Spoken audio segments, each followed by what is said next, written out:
Nous voulons dire merci au Seigneur pour la grâce et le privilège qu'il nous donne encore de partager la parole de Dieu, la saine parole de Jésus-Christ. Et nous allons nous appuyer sur deux versets. Le premier se trouvant dans le livre de Matthieu 24, à partir du verset 1. Comme Jésus s'en allait au sortir du temple, ses disciples s'approchèrent pour lui faire remarquer les constructions. Mais il leur dit, voyez-vous tout cela? Je vous le dis en vérité, il ne restera pas ici pierre sur pierre qui soit renversée. Il s'assit sur la montagne des Oliviers et les disciples vinrent en particulier lui faire cette question. Dis-nous, quand cela arrivera-t-il et quel sera le signe de ton avènement et de la fin du monde? Jésus leur répondit, prenez garde que personne ne vous séduise. Et il y a un point. Le second verset se trouve dans le livre de Jean, chapitre 6. Nous allons lire à partir de verset 32. En vérité, je vous le dis, Moïse ne vous a pas donné le pain du ciel, mais mon Père vous donne le vrai pain du ciel.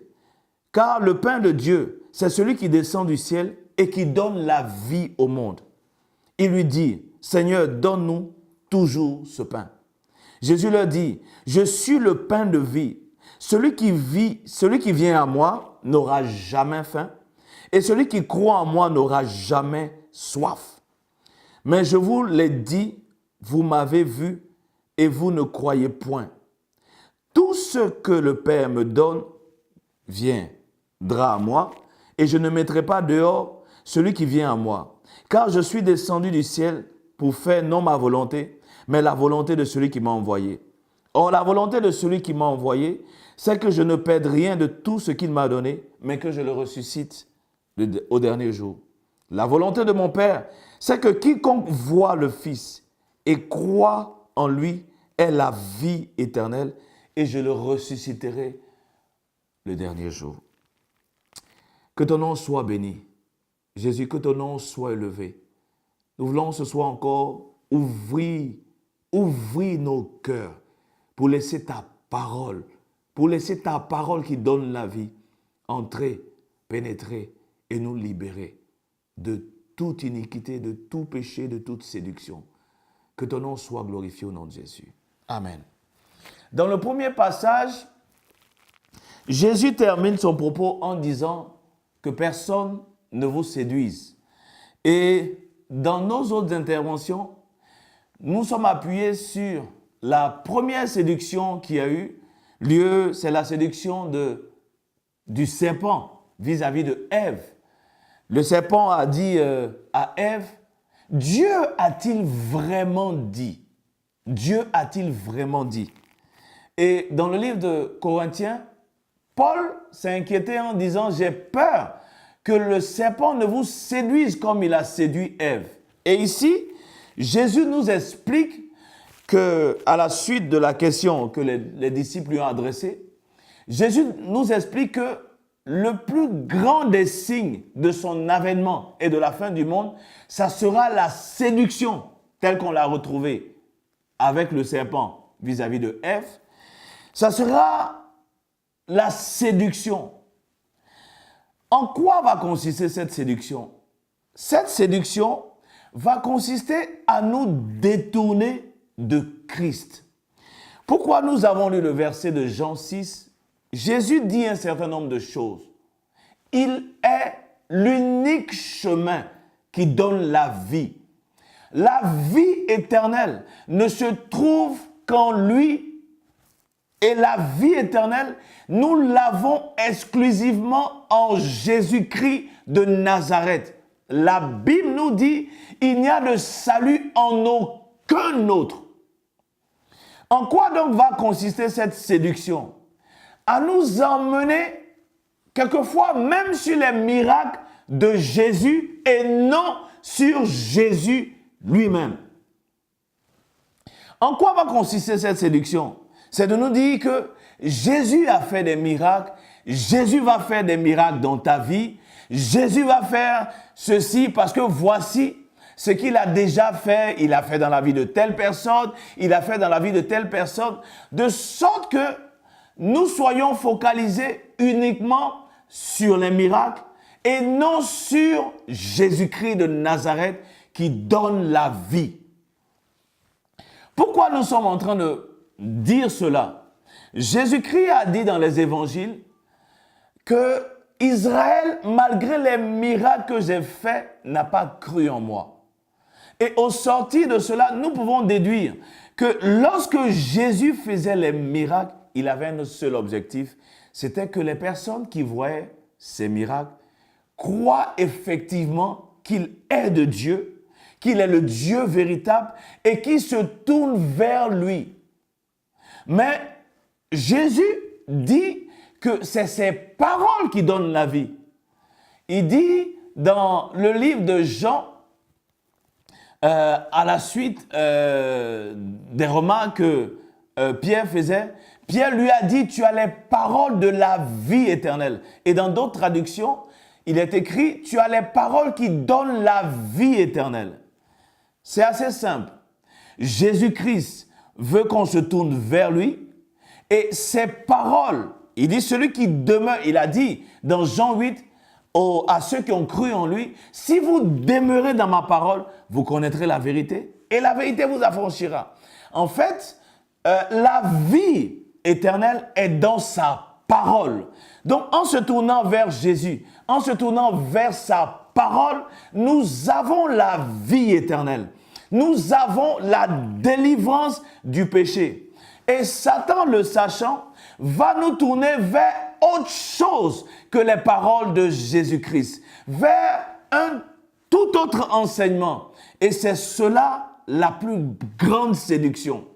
On peut aller à l'église, on peut être assis, mais à écouter des doctrines de démons, et cela va nous emmener certainement à nous détourner de cette vie éternelle qui est l'objectif premier pour lequel Jésus-Christ est venu.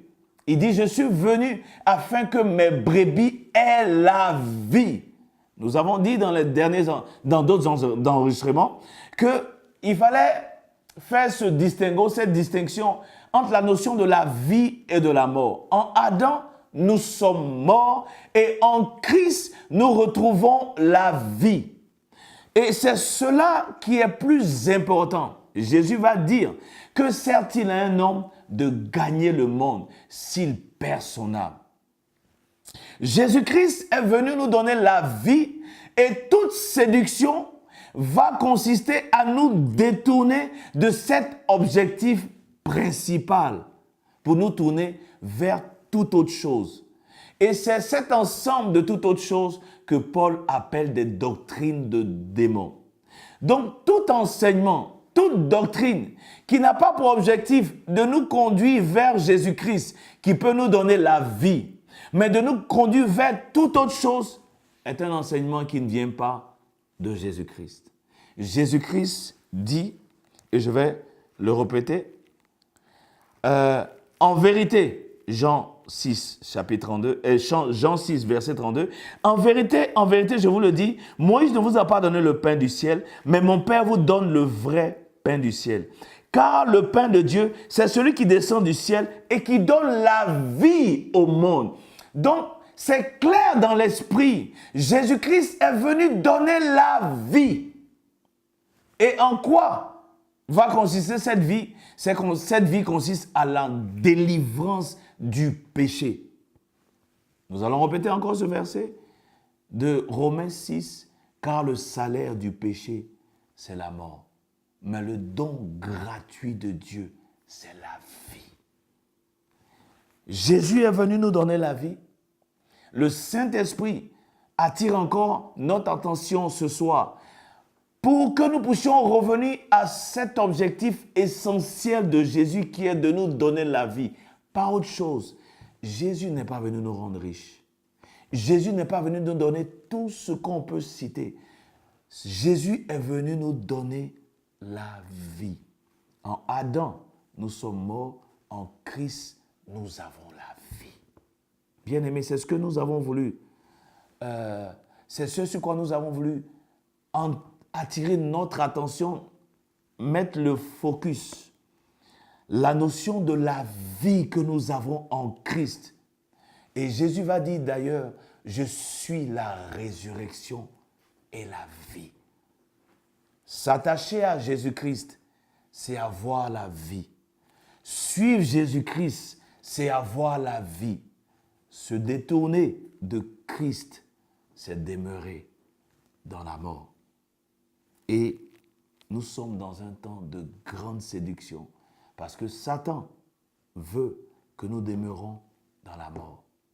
Mais Dieu, dans sa bonté, Dieu, dans sa fidélité, est en train d'éveiller encore nos consciences, est en train de veiller notre attention pour que nous puissions nous détourner de cette doctrine de démons et nous tourner vers la saine doctrine qui nous conduira à la vie en Christ Jésus. Merci Père. Merci Père. Merci pour l'éveil que tu donnes à nos consciences pour nous tourner vers ta saine parole, vers la saine doctrine qui est selon la piété. Tu as dit que celui qui a des oreilles pour entendre, entende. Nous te bénissons parce que certainement tu feras entendre ta voix, Jésus-Christ, à tes brebis et qui se détourneront certainement de cet évangile qui conduit à la mort. Que la gloire te revienne au nom puissant de Jésus.